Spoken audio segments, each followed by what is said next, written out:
Look around you, the walls, the floor, the screen in front of your face, your hands, the air filling your lungs right now. Every atom of every bit of it should not be here. That is not poetry. That is not philosophy. That is what the equations say. When you take the laws of physics as we understand them and run them forward from the beginning of the universe, you do not get this. You do not get stars and planets and oceans and people sitting in chairs wondering about things. You get nothing. A vast, dark, structureless bath of radiation cooling toward absolute zero for eternity. No atoms, no molecules, no chemistry, no life, just ancient light expanding into emptiness forever. And yet, here you are, in a universe stuffed to bursting with matter, with galaxies and iron and limestone and DNA. Something went wrong with the prediction. Something broke the symmetry that should have guaranteed a universe of pure emptiness. And the margin by which it broke when we actually measure it turns out to be so absurdly small that it borders on the comic. 1 part in a billion. That is the entire surplus. That is the leftover. That is you and me and everything we have ever known. A rounding error in the universe's bookkeeping. And I'm going to show you exactly where the error came from, why the books should have balanced to zero, and why what we found when we went looking for the explanation turned out to be one of the most frustrating results in the history of physics. It is there, we measured it, and it is nowhere near big enough. Let me go back to 1928. A young British physicist named Paul Dirac was trying to do something that sounded routine. He wanted to write an equation for the electron that obeyed both quantum mechanics and Einstein's special relativity. Quantum mechanics was new. Relativity was about 20 years old. Each worked beautifully on its own. Nobody had managed to marry them for the electron. Dirac succeeded. His equation was compact, elegant, and it described the electron perfectly, predicted its spin, got its magnetic properties right. Beautiful piece of work. But the equation had an embarrassing feature. It had 2 sets of solutions. One set described the electron as we know it, a particle with negative charge and positive energy. The other set described a ghost, a particle with the same mass as the electron but with positive charge. Same in every way except flipped. A mirror image. Dirac could not get rid of it. Throw away the second solution and the mathematics lost its consistency. Keep it and you were predicting something nobody had ever observed. He kept it. He went public. He said there should exist an anti-electron, a particle identical to the electron but carrying opposite charge. This was not the sort of thing physicists did in 1928. You discovered particles by smashing things together in laboratories. You did not pull them out of an equation like a rabbit from a hat. People thought he might have lost his nerve or his mind. 4 years later, Carl Anderson was at Caltech studying cosmic rays with a cloud chamber sitting in a strong magnetic field. Cosmic rays slam into the atmosphere and produce showers of particles. The cloud chamber made their paths visible as trails in a gas. The magnetic field curved positively charged particles one way and negatively charged particles the other. Anderson found a track. It curved like a positively charged particle, but it had the mass of an electron, not a proton. Too light. The curve was too tight. It was an electron mass particle with a positive charge. It was Dirac's ghost, the anti-electron. Anderson called it the positron. Now that was the beginning of something very big and very troubling, because the logic that required the anti-electron turns out to apply universally. Every particle has a corresponding antiparticle. The proton has the antiproton. The neutron has the antineutron. Every quark has an antiquark. The symmetry is total, no exceptions. And here is the thing that makes this dangerous. When a particle meets its antiparticle, they annihilate each other completely. Both particles vanish, and their entire combined mass converts into energy, into photons, into pure light. Nothing is left. No ash, no residue, total conversion. The reverse also works. A photon with enough energy can spontaneously produce a particle-antiparticle pair, matter and antimatter born together from pure energy, but always in pairs. Always exactly one particle and one antiparticle, never one without the other. This is not a tendency or an approximation. It is demanded by the mathematics of quantum field theory. Every creation event produces equal amounts of matter and antimatter. Now think about what that means for the birth of the universe. 14 billion years ago, the universe was unimaginably hot. In the first fractions of a second, the temperature was so extreme that particles and antiparticles were being produced constantly, spontaneously, in staggering quantities.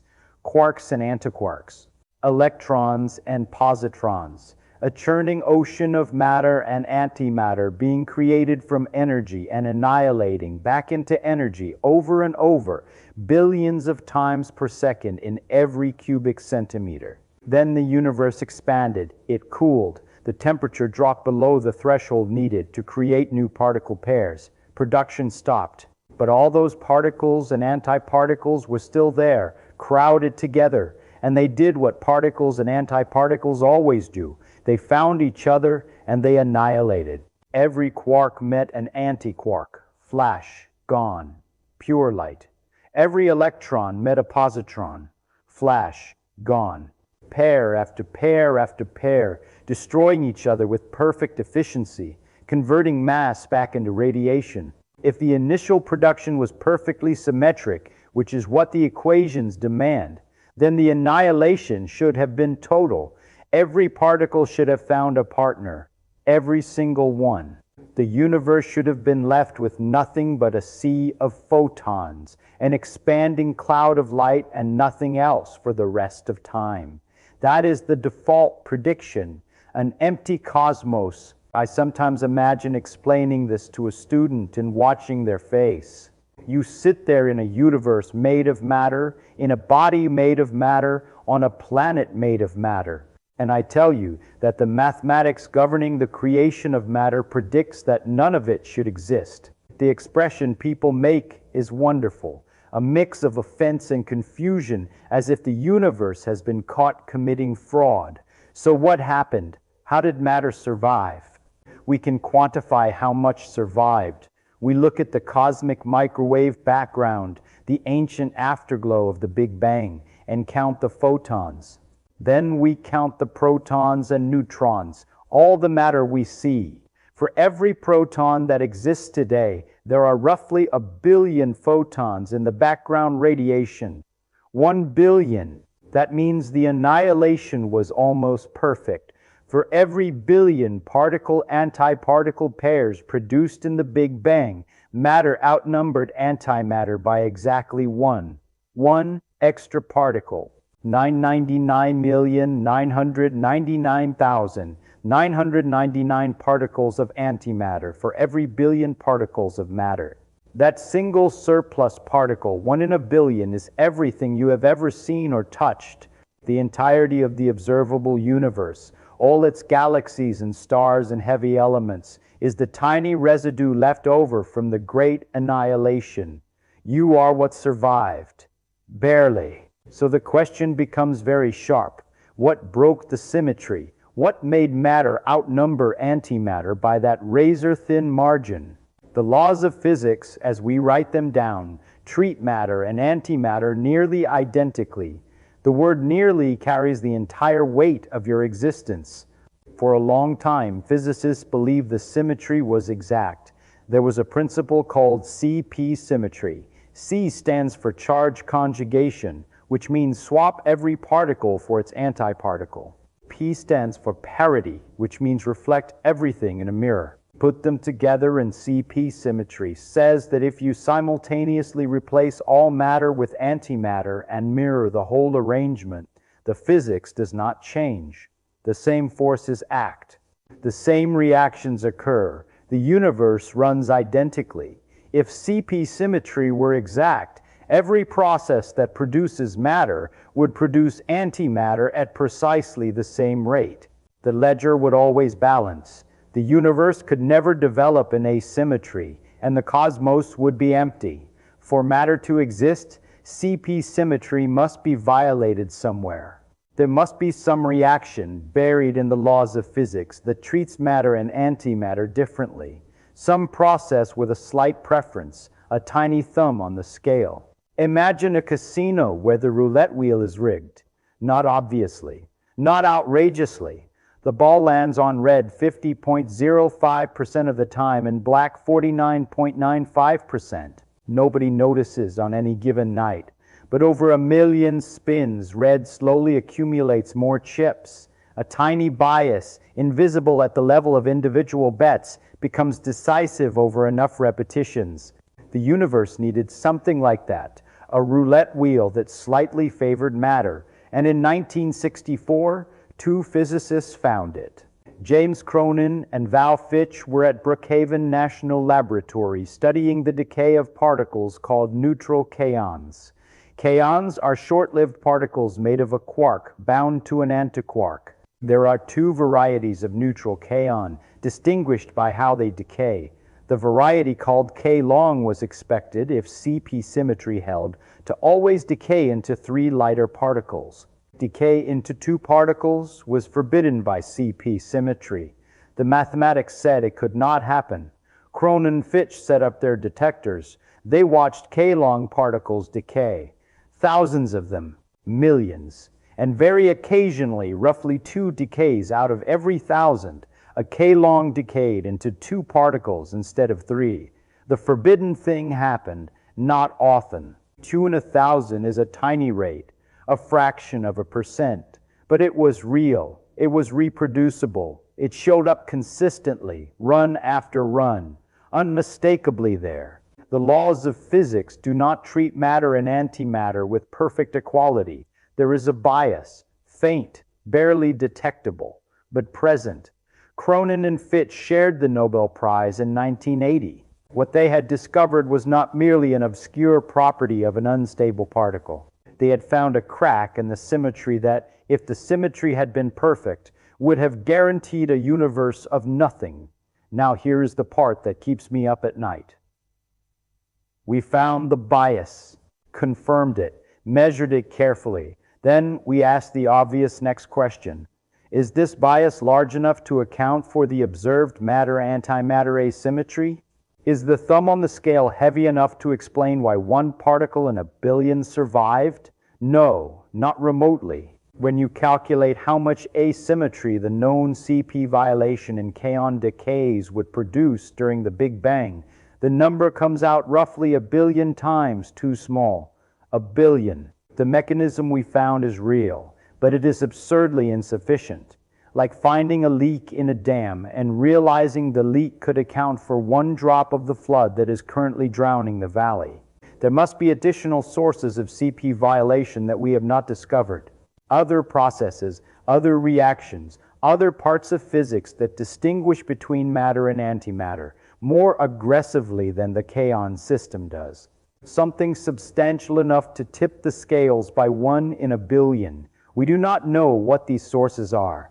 In 1967, a Soviet physicist named Andrei Sakharov identified the 3 conditions that must be satisfied for a universe to go from perfectly symmetric to containing a net surplus of matter. The universe must have processes that change the total count of matter versus antimatter. The laws must distinguish between matter and antimatter in some way, and whatever tips the balance must happen while the universe is out of thermal equilibrium. Because in perfect equilibrium, every forward reaction is exactly undone by its reverse, and no asymmetry can accumulate. The 3rd condition comes free. The expanding universe automatically falls out of equilibrium as it cools. The 1st condition, changing the total baryon count, is theoretically possible in some frameworks, but has never been observed directly. There are enormous experiments underground, vast tanks of purified water ringed by thousands of light detectors, sitting in the dark waiting for a single proton to decay. If a proton ever decays, it means the baryon count can change. So far, in years of watching nothing, Protons appear to live for at least 10,000 trillion years. But the experiments continue. The second condition, distinguishing matter from antimatter, is the one Cronin and Fitch confirmed. But not enough. Not nearly enough. So here is where we stand. The most basic fact about the universe, the fact that it contains matter, that it is not an empty bath of radiation, requires physics we have not yet discovered. Not minor physics, not some technical refinement of existing theories. New physics, something fundamental, something that operated in the first fraction of a second after the Big Bang, under conditions we can barely imagine, and produced an asymmetry so slight that it amounts to one extra grain of sand on a beach containing 1 billion grains. And from that one extra grain came everything. I want to put this in perspective because I think the scale is easy to state and hard to feel. If you could somehow rewind the universe to 1 second after the Big Bang and watch the great annihilation happen, you would see a blinding cataclysm of matter and antimatter destroying each other on a scale that dwarfs any process in the current universe. Trillions upon trillions of particles, finding their antiparticle partners and vanish into light. A destruction so thorough that when it was over, only 1/1000th of the original matter remained. That surviving billionth is the entire observable universe, every galaxy, every star, the iron core of the Earth, the calcium in your bones, the carbon in your DNA. All of it is the residue, the leftover, the margin of error. The universe came within 1/1000th of being nothing at all. And whatever saved it, whatever process introduced that critical asymmetry, did so with such precision that it produced exactly the right surplus. Not too much, not too little. Enough matter to form galaxies and stars and planets, but not so much that the universe collapsed back on itself or expanded too fast for structures to form. Is this fine-tuning? Is this coincidence? Is there a deeper principle that fixes the asymmetry at precisely this value? I do not know. It is one of the genuinely open questions in physics, the kind where honest ignorance is more valuable than premature certainty. But I will tell you what I find most remarkable about the whole thing. The equations of quantum field theory are beautiful. The symmetries they embody, the way particle and antiparticle mirror each other, the elegant perfection of the matter-antimatter balance. All of this represents some of the deepest structural beauty we have found in nature. And that beauty predicts oblivion.